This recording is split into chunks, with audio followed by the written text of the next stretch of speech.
May lilinisin tayo ngayon dito na TCL. Window type lang to. Ayan. Inverter siya. Tapos sabi mahina na daw lumamig. Kaya tetesting natin. Barber shop pala to.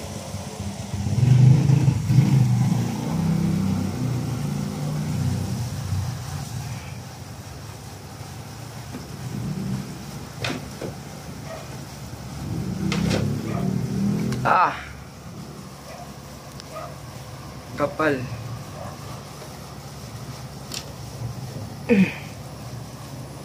Tinanggal natin.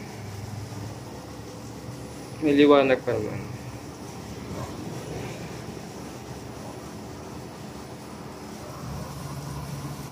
Ayan na guys yung nakalas na natin.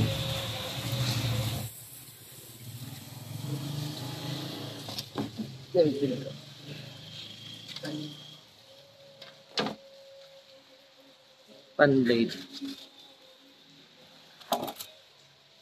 evaporator, condenser.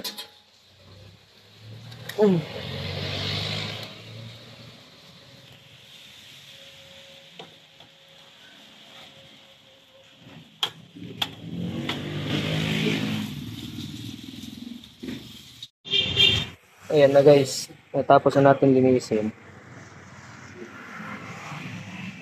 Malinis na. Hindi natin na video. Una dahil mag-isa lang tayo. Tapos, umulan pa.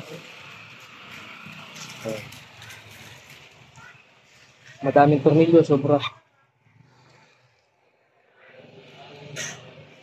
Okay, balik lang natin din, testing. Yan guys, may additional tip lang ako. Ito kasi yung binabalot sa compressor. Yan, itong dalawa. Ngayon, ito, para sa akin para din sa ibang technician.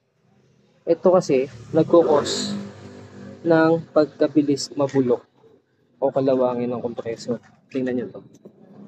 Ayan i-start na mag-build up. Kalawang na yan. Ayan. Ngayon, pag kinalawang yan, mabubutas, palit compressor yan.